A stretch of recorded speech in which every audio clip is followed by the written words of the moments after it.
The continent of Africa is home to some of the most beautiful places on Earth, but it's also home to some of the deadliest animals on Earth.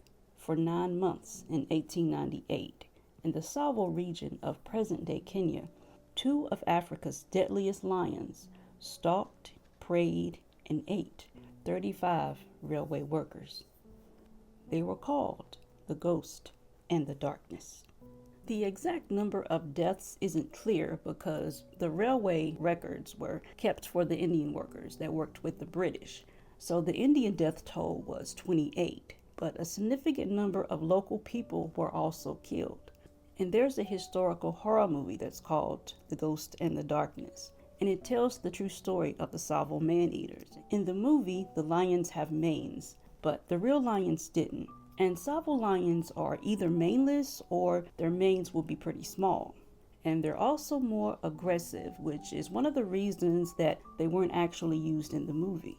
121 years ago, the British started building a railway bridge over the Tsavo River in East Africa, and it was constructed to create a trade route for raw materials and British goods into Uganda. And John Henry Patterson oversaw the construction of the bridge, and he arrived just days before the killings and the disappearances began. And his book was the basis for the movie The Ghost and the Darkness. One day while they were working, the mutilated body of one of the missing workers was found, and the hunt for the culprit began the very next day. Now these lions, they were different. They hunted in the daytime, and they didn't seem to fear anything. They were seen by many as supernatural predators because they seemed to magically appear. And male lions typically hunt alone, but these two hunted together. And Tsavo lions are different from the lions that most of us are used to seeing. They're extremely large, and the males are maneless. The Ghost and the Darkness were over 9 feet long from their nose to the tip of their tail. When the lions' hair samples were analyzed, it showed that 3 months prior to their deaths, one lion ate about 11 people and the other about 24. Their behavior in the wild is also different, and you won't usually see them lay on their backs looking carefree the way that a lot of the savanna lions will. It's thought that Tsavo male lions are maneless because of the heat. Where they live, it's hotter and it's drier than the Serengeti. So a heavy mane would cause the lion to constantly pant and use up its daily water allowance, and a mane simply wouldn't be practical. Also, the higher the altitude and the cooler the temperatures, the larger a lion's mane will be. At night, when the workers would go back to their huts or their tents to rest, the silence was often interrupted by screams. On one occasion, 14 workers were sleeping in a large tent when a lion suddenly jumped onto the tent and he broke through it. When the lion landed, one claw went deep into the worker's shoulder, but instead of dragging him off, the lion grabbed a bag of rice that was in the tent and he ran off with it. But once it realized its mistake, it dropped the bag.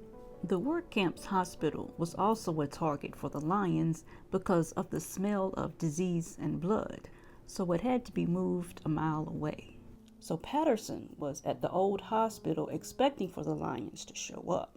He poured blood on the walls and he placed animal carcasses all around, but the lions were so smart that they went to the new hospital instead, and they would end up having to move the hospital one more time. But Patterson heard cries coming from the direction of the new hospital, but he had to wait until daylight to see what happened. When he arrived, he saw the aftermath. There were shreds of torn cloth and flesh as the victim was pulled through the thorns, and he followed the tracks and found the remains about 400 yards away in the bush, and it was a horrible sight. The only thing left of the man was his skull, his jaws, a few large bones, and a portion of his palm with 1 or 2 of the fingers attached. On one of the fingers was a silver ring, and that, along with his teeth, were sent to his widow in India. 2 more half-eaten bodies were found with the skin missing in places, and the flesh, it looked dry as if it had been sucked on, and these lions had a habit of licking their victim's skin off so that they could get to the fresh blood. The ground would be covered with blood and pieces of flesh and bones, but the victim's head would be left intact, and the eyes were still wide open with a horrified look in them. There were many nights when a lion's ominous roar was followed by the panic cries of their newest victim. One night, so many workers climbed up a tree trying to avoid the lions that were on the ground that the tree fell down and it hurled the workers closer to the lions. But the workers didn't have anywhere to hide, and their tents did not provide them with any safety. The odds of being eaten had gotten too high, so the workers went on strike until the lions were killed. So hundreds of workers took the first train out, and the remaining ones demanded lion-proof housing, and this caused construction to be halted for 3 weeks as the housing was built. They built thorn enclosures called bomas, but the lions would simply jump over them or find a weak spot and break through them. And within the thorn enclosures, fires were to burn all night, and the night watchmen hung empty oil tins as noisemakers, and they suspended them from a tree. Before, these lions would catch and kill the prey for both of them to eat, but they switched things up. Now they both entered the camp and picked out their own prey. And at this point, every few nights, a man was carried off into the bush. They would snatch men out of their tents, and instead of dragging them off like normal, they would eat them right then and there. And one evening, a lion was standing at the Tsavo rail station, like it was waiting for its next meal to arrive. And the district officer that's referred to as Mr. Whitehead in John Patterson's book, he narrowly escaped being killed after he stepped off the train. An African soldier named Abdullah accompanied Patterson. He was killed, but Whitehead managed to get away with 4 deep claw lacerations from his neck down, attempting to trap one of the lions. Patterson built a boxcar trap that had a partition that separated the human bait from the lion. So once the lion entered and triggered the wire, the door would be activated and it would slam shut. One night, a lion did trigger the wire, but before it escaped, its growls affected the hearing of one of the workers in the compartment. They were so loud because they were so close to the lion.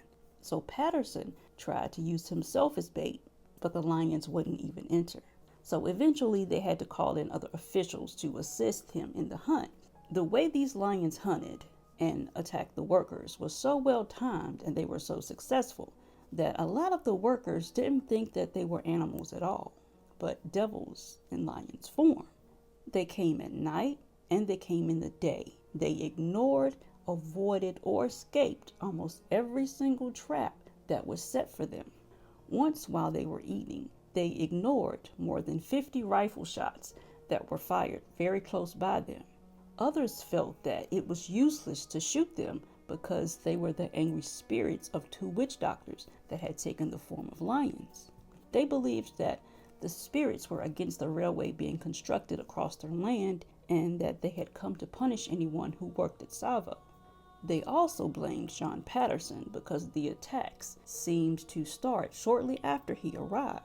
So Patterson set more traps and tried several times to ambush the lions at night from a tree 12 feet above the ground.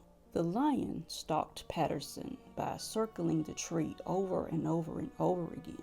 And Patterson let the first lion get about 15 yards from him before he fired. Unfortunately, it ran off, but it returned the next night, and for about 2 hours, it circled his platform again. And he was able to shoot it this time through the shoulder, penetrating its heart, and he felled its body the next morning near his platform. So after months of unsuccessful attempts, he was finally able to kill the first man-eating lion on December the 9th, 1898, but they still weren't in the clear because the other lion was still out there. Knowing that the other lion would return, Patterson had a very strong scaffolding put up a few feet away, and he climbed up the lookout before dark. So he waited for the lion to get close, and once he was 20 yards away, he shot it in the chest, but it disappeared from view.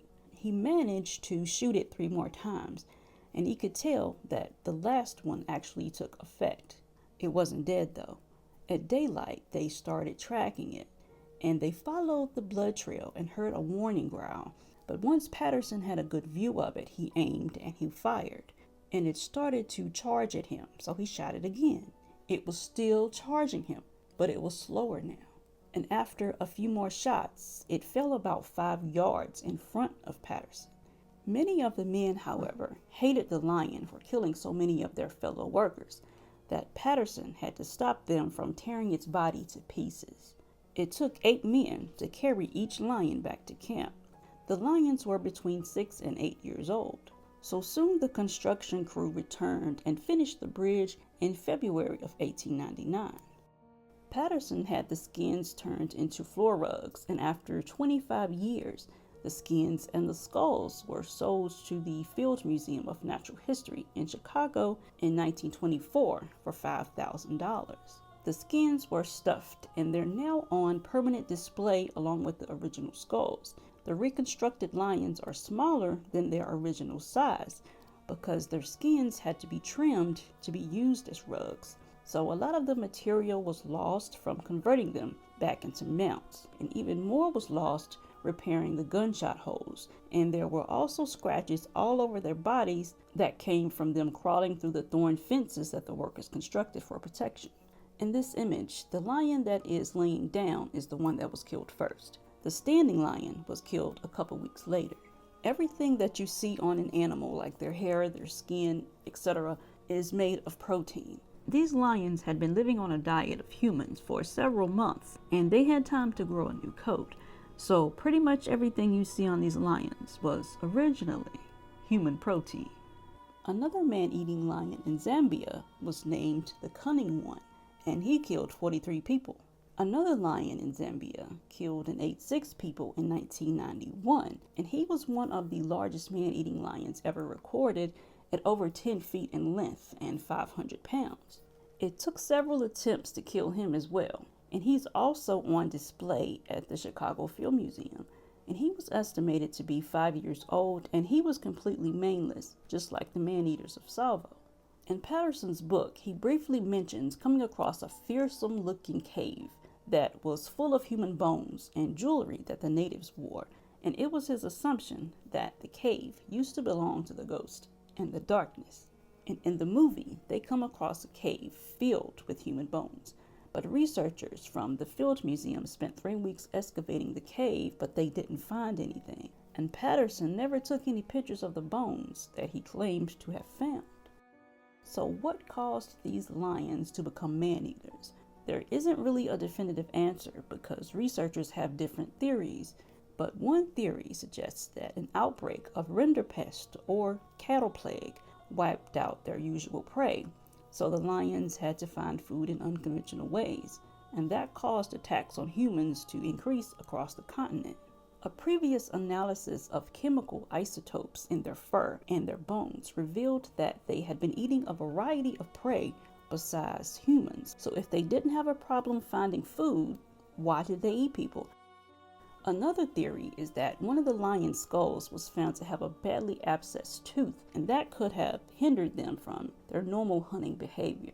Another theory is that during the Arab Muslim slave trade, the lions were used to eating the bodies of workers or the slaves that were left along the railway tracks. Many died from a severe smallpox outbreak, famine, malaria, or sleeping sickness, and their bodies were just left along the tracks. These types of incidents in Tsavo didn't start with the arrival of the railway workers, and they didn't end with the deaths of the ghost in the darkness. World War I soldiers were often killed by lions while they were on patrol. So all of this points to a man-eating culture among the Tsavo lions, and it's something that hasn't really been documented much. In a study published in 2005, counted nearly 600 deaths and 300 people that were injured by lions in Tanzania alone since 1990. And people still disappear into the bush each and every year, many of whom are killed and eaten by lions.